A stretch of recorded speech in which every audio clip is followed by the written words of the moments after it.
Part 3, Nal Gorgoth. Chapter 1, The Village. On still wings, Thorn soared into the cleft. The soft ceiling of clouds muffled the air, and the silence only heightened Murtagh's anticipation as he leaned forward in the saddle, peering over Thorn's neck to see what lay ahead. The mountains formed blue-white walls to either side, broken by cliffs of bare gray granite that protruded from the ranks of snowbound trees. Below, the river flowed swift and narrow along its course, the water so clear Murtagh could count the rounded rocks beneath its rippling surface. As they neared the back of the valley, the smell of rotten eggs grew stronger, and to Murtagh's surprise the air seemed to grow warmer as well, as if winter had yet to lay its frozen fingers upon the northern reaches. Beneath the scrim of smoke draped over the foothills, piled before them, he saw a collection of closely built stone structures. They were dark gray with domed roofs, unlike the style of construction elsewhere in Alagasia. Some were houses, he thought, but there were other buildings as well. A narrow tower that would not have been out of place in Urubain, and set into the base of the near hill, what looked to be a palace or temple with a large open courtyard and a tiered roof. Figures were visible in the streets, but distance and smoke obscured them. The land surrounding the village was charred black like the surface of a burnt log, cracked and brittle, with tendrils of smoke rising from hollow pockets where the surface of the ground had collapsed. The few trees that stood upon the scorched earth had died, their branches bare and gray, and the bark had sloughed off the trunks in great sheets. Weariness dampened Murtagh's anticipation. For all their powers, they were alone, he and Thorn, not so different from Galbatorix and Yardnumvosk. If things went badly, they could expect no reinforcements.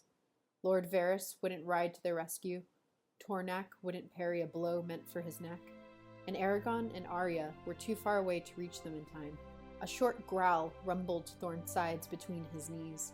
Galbatorix and Yardnumvosk were brash and foolish. We will not repeat their mistakes. Let's hope not. Turn around for now. I'd rather not rush into anything. Thorn banked, and without a flap of wing or sweep of tail that might have betrayed their presence, glided back toward the mouth of the cleft. There was a beaten path along the river, and Murtagh thought he saw weirs and nets set in the crystalline water. By unspoken agreement, Thorn settled along the side of a hill, one mountain over from the cleft, where a sharp-edged ridge hid them from the narrow valley.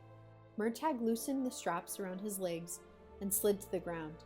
He stretched his arms and looked across the Bay of Fundor before turning back to Thorn. What do you think? The scales along Thorn's neck prickled. No village has the means to build such shells. The houses? I agree. Not without a great deal of help. That, or they used magic. He scratched his chin. His shave should be good for another day. Without a dagger or camp knife, he'd been forced to use a spell to remove his stubble, which made him more nervous than did a good, honest blade. Thorn crept closer and placed his head by Murtagh's shoulder. How long do you think you will be gone? I won't be gone at all, Murtagh smiled. This time, I think we should do things differently. This time, the situation calls for some thunder and lightning. Thorn's long red tongue snaked out of his mouth and licked his chops in a wolfish way. That seems most agreeable to me. I thought it might. Do you mean to kill Bachel? I mean to talk with her. If we have to fight, we fight, but... Murtagh's brows drew together as he frowned. We need to find out what she and the Dreamers are about. Whatever their goal, they're pursuing it with serious intent. And you want to scent out how many of them are in Nasuada's realm? That too, although I doubt Bachel will tell us. At least not willingly. He scratched Thorn atop his snout. Either way, we have to be careful. Our wards should protect us from her wordless magic, same as any other. He gave the dragon a grim look. Maybe. It's hard to say. If things go badly, it might be best to flee. Flee or fight, I shall be ready. Then let us be at it. Murtagh walked along Thorn's glittering length to see where the saddlebags hung. He opened them and removed in order Zarak, his arming cap and helmet, his greaves and vambraces, his iron-rimmed kite shield from which he'd scraped the Empire's emblem, his padded undershirt, and his breastplate. When not marching into open battle, he preferred to wear a mail shirt for the mobility it provided. But it wasn't mobility, nor even protection he was after. It was intimidation. So, for the first time since Galbatorix had died and the Empire had fallen, Murtagh decided to substitute spectacle for subterfuge. As he donned the armor, its familiar weight settled onto his frame with cold, forbidding constraint. Piece by piece, he assembled himself, or rather, a version of himself he had hoped to abandon. Murtagh, son of Morzan. Murtagh, the dread servant of Galbatorix. Murtagh, the betrayer. There was a circlet of gold about the helm, reminiscent of a minor crown, Galbatorix's idea of humor. He'd introduced Murtagh as his right-hand man in the Empire. A new rider, descended of the Forsworn, sworn to the king and devoted to his cause. Before the crowds, Galbatorix had treated Murtagh as all but his son. But in private chambers, where the truth could not hide, Murtagh had been nothing more than a slave. He placed the helm upon his head, and then walked to a marshy pond lined with cattails and studied his reflection. He resembled a princeling sent to war. With the added harshness his visage had acquired during the past year, he found himself thinking he would not want to fight himself. He nodded. That'll do. Then he eyed Thorn. A pity we don't have armor for you. Thorn sniffed. I need none. Besides, it would have to be made anew every half year. It was true. Like all dragons, Thorn would continue to grow his entire life. The rate of growth slowed in proportion to overall mass, but it never entirely stopped. Some of the ancient dragons, such as the wild dragon Belgabad, had been truly enormous. Murtagh belted on Zarak and then closed the saddlebags and climbed back onto Thorn. Leta, he said, and ended the spell that concealed Thorn in the air. All right, let's go meet this witch, Bachel. A rumble of agreement came from Thorn. Then the dragon lifted his wings high, like crimson sails turned to the wind, and drove them down. Murtagh clutched the spike in front of him as Thorn sprang skyward, and cold air rushed past with a promise of brimstone. Land in front, Murtagh said to Thorn as they flew into the cleft. Make sure you have plenty of room. If it does come to a fight, I don't want you to get pinned or cornered.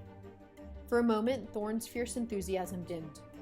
You need not worry. I will not allow there to be a repeat of Gilead. I know. Murtagh patted the dragon's neck. But let's not chance it, all the same. Down swept Thorn from the roof of clouds, eddies of mist swirling from the tips of his bat-like wings. He circled the village, his form now fully visible to those below, and shouts and screams echoed among the buildings, and bells began to clang with urgent alarm. And then down again, he swept and pierced the veil of smoke. Murtagh's eyes smarted, and an acrid taste formed in the back of his mouth. With a threatening roar, Thorn settled on the blasted earth in front of the village. The crusted dirt cracked under his feet, and he sank inches into the ashy soil. The sight reminded Murtagh of the burning plains, though on cursory examination, the valley floor seemed to contain no peat or coal that might fuel an ongoing fire. Bells continued to sound, and Murtagh saw gray-robed men and women running through the streets as they sought cover in the nearby buildings. Not that it would provide much protection against a dragon. Murtagh drew Zarak then, and held it over his head. The bloody blade flashed in the dull winter light, a fitting match to Thorn's scales. Raising his voice as if he were addressing an assembly of troops, he shouted, Hear me! My name is Murtagh, and I have come to speak with the witch Bachel. Come forth, Bachel, that we may have words. The bells ceased tolling, and an eerie silence fell over valley and village. In it, Murtagh became aware of a faint hissing from the vents discharging vapor near Thorn's feet. One by one, a number of robed individuals, men and women alike, emerged from the buildings and gathered along the main road. They were a disparate collection. Some were of pale northern stock, others were as brown as Surdans, and a few possessed the same deep black skin as Nasuada. They peered at Murtagh from under their hoods, their expressions angry and concerned, but not as fearful as he'd expected. "You would think they'd be more scared of a dragon and rider," he said to Thorn. The dragon licked his teeth. "I can correct that mistake." Murtagh hid a smile. Later, perhaps. "Bachel!" he shouted. "Come forth, Bachel!" A knot of people parted as a tall, goateed man stepped forward, and with a cold gaze inspected Murtagh and Thorn. 2 streaks of white banded his beard, and he had a pronounced widow's peak, while his shaved cheeks were sunken and pitted from pox. Murtagh found it impossible to place the man's ancestry. His brow was heavy, his cheekbones protruded, and he had a fierce, unfinished look, as if he were an earlier form of human. Unlike the others, his robe had stripes of purple sewn around the cuffs. To Murtagh's surprise, the man bowed in a formal manner and said, "Welcome, dragon! Welcome, rider!" His accent reminded Murtagh more of an Urgel speech than any human tongue. "Come, this way. Bachel awaits." And then the raw-boned man turned and walked back into the village, heading up the main road. As if at an unseen signal, the rest of the group dispersed among the buildings. "Blast it," Murtagh muttered. He was no lapdog to be summoned at Bachel's convenience, and yet he and Thorn were the intruders here. Or, if he was being charitable, they were the guests. To expect Bachel to come out to meet them might be unreasonable, depending on the customs of her people, and he wasn't prepared to be unreasonable. Not yet. Still, he hated to enter the village. It would be the perfect place for an ambush, if the dreamers were so inclined. There was also the matter of Thorn. The buildings looked uncomfortably close for him. "I will be all right," said Thorn. "Do not worry about me." "How can I not? Maybe I should go alone." Thorn growled. "No! I would rather bite off my own tail. We stay together." "Are you sure? Absolutely sure?" "Yes." "Fine, but if you need to leave, we leave, no matter what. Don't wait until it's too late." "I promise," said Thorn, and hummed his appreciation. Murtagh tapped Zarok's blade against his thigh as he studied the village a moment more. Let the witch play her little games. It mattered not, and he refused to wait outside her doors like a supplicant peasant seeking a favor. Now she might see them enter her domain, proud and unafraid. After him, then. Thorn pressed his wings close against his sides and started forward. His claws clacked loudly against the mossy flagstones that paved the road as they entered the village.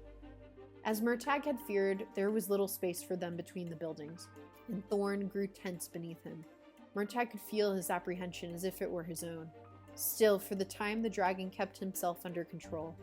Murtagh had never seen buildings such as the ones in the village. The stonework were dwarven in quality, but with an elven grace. And there were strange runes, neither dwarven nor elven, cut into the frames and lintels of the arched doorways.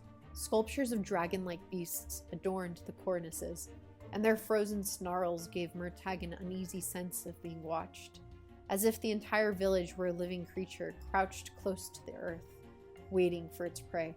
The most unusual feature of the village was the raised patterns covering walls, set into mosaics and painted onto shutters. Swirling, branching, crystalline patterns that seemed to repeat themselves as they diminished. Variations on a common theme. The patterns were dangerously fascinating. Murtagh felt as if he could stare into them for the rest of his life and still find new things to see. They contained an obsessive, seemingly impossible amount of detail. And the longer Murtagh looked, the more his vision swirled and swayed. The decorations reminded him of the involuted depths of an Eldenari, or of shapes that appeared only in the deepest of dreams. With an effort, he focused elsewhere. The curious craftsmanship of the village disturbed him. To find such accomplished, well-formed creations in such an isolated place didn't make sense. There ought to be a long lineage of like works elsewhere, but there wasn't. Not in Alagasia, at least. And if the tradition came from across the ocean, well, that was hardly more explicable. Murtagh shifted in his seat, feeling as if the ground had tilted beneath them. There was a deeper mystery here than he had anticipated. "Careful now," he said. A sense of terse acknowledgement came from Thorn. The goateed man was waiting for them halfway through the village. Seeing them, he turned and continued walking at a steady pace, long arms swinging, oversized hands nearly at his knees. Each step, he put his whole foot flat on the flagstones, a firm, unwavering stamp, heel and toes landing as one, and then pushed off in a similar fashion. Stamp, lift, stamp, lift. The street ascended at a steep incline toward the far side of the village. As they went, Murtagh kept a close watch on the roof lines, the alleys, the corners, anywhere that foes might be waiting. But no one showed their face, and he didn't want to risk opening his mind to search the area. That was a good way to invite a mental attack. The more Murtagh saw of the settlement, the more he gathered an impression of extreme age. The sculptures were weathered, the steps hollowed, walls bowed from centuries of weight, and more than a few structures had collapsed on themselves and remained as crumbling lichen-covered ruins. "I do not like this place," said Thorn. "No." Murtagh reset his grip on sword and shield. Maybe he should have contacted Aragon before entering the village. There are many secrets in the world, and some of them were older than even the riders. Nasuada has to be told of this, he thought. The man led them into a modest square in front of the temple-like building. A fountain stood in the center of the yard, but it was dry and full of dust and overgrown with moss, and the fluted finial atop had cracked and split sideways, leaving a chiseled tip of stone pointing toward the dismal sky. The temple, for so Murtagh had decided it was, had a two-tiered roof, with the topmost roof a ribbed dome, the same as the other buildings in the village. A double row of columns guarded the shadowed entrance, while a line of dragon sculptures loomed outward from between the slitted windows. And wrapped around the columns and pedestals and the scaled statues were the same crystalline patterns seen elsewhere, a membrane of eroded veins, rotten and raveled and pocked by time. Even new, the temple would have possessed a grim and disagreeable presence. In its current state of decay, the building's gloom-ridden bulk was all the more daunting. It projected an ancient and enduring strength, iron-hard, obdurate, and devoid of forgiveness. The goateed man stopped and took up position beside one of the pillars that framed the recessed entrance. He clasped his heavy hands in front of himself. A horn sounded within the temple, a long, wavering note with a haunting quality, and the sound echoed with dire effect off the walls of the buildings and the flanks of the mountains. The nape of Murtagh's neck prickled, and he lifted Zorak to the ready. "Remember who you are," he told himself. Footsteps approached from inside the temple, tromping boots marching in matching time. From the shadowed entrance, a double line of 14 armored men emerged. Shields and spears held upright. Their helmets and breastplates were dented and tarnished, and of an unfamiliar design. But the blades of their spears were sharp and free of rust, and they wore arming swords at their waists. The formation parted in half, and the warriors arranged themselves on either side of the entrance. They displayed admirable discipline, moving with an alert precision that told Murtagh they weren't just ceremonial guards, but warriors with actual fighting experience. Behind them came another 14 figures, these white-robed with hoods pulled low over their faces so nothing could be seen of their features, men and women alike, and each held a metal frame set with rods of iron, from which hung open-mouthed bells.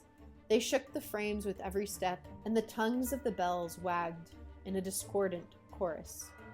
There was an air of ancient ritual about the procession, as if such a thing had been done for 1,000 years or more. The bell shakers went to stand behind the warriors, where they continued their jarring cadence. Last of all appeared 4 men in black armor that gleamed like lacquer, and on their shoulders they carried a covered litter draped with diaphanous white veils.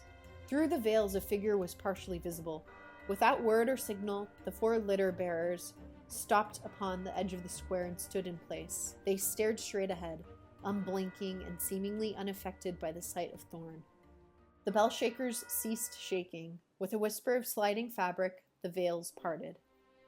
A woman rose to stand upon the litter. She, like everything about the village, was singular. Her hair was black and shiny as obsidian, and arranged in an elaborate edifice upon her head, the coils pinned and piled into a bewildering pattern. Bands of carved ivory stood stark against the amber hue of her forearms, and she wore a dress made of knotted straps. The knots traced the shapes of unfamiliar runes, long lines of them, as if she were armored with pawlings of words. A small dagger hung from a gilded girdle about her waist. She was tall, taller than most men, with strong limbs, an angular face, and a dark red mouth that sat askew upon her face. Her almond-shaped eyes were rimmed with soot, which gave them the bruised look of the fruit of the blackthorn. She appeared neither young nor old. There was an agelessness to her features that made it impossible to determine her years. So striking was the woman, Murtagh's first thought upon seeing her was an elf. But then he looked more closely and realized that, no, her features weren't quite elven. However, neither were they entirely human. A deep disquiet stirred within him. Then the woman smiled at Thorn and him with such warmth, it took Murtagh aback. "Welcome to Nal Gorgoth, O exalted dragon," she said. Her voice was low and melodic, and it thrummed with the power of conviction. "And welcome to you as well, Rider. I have been waiting for you, my son."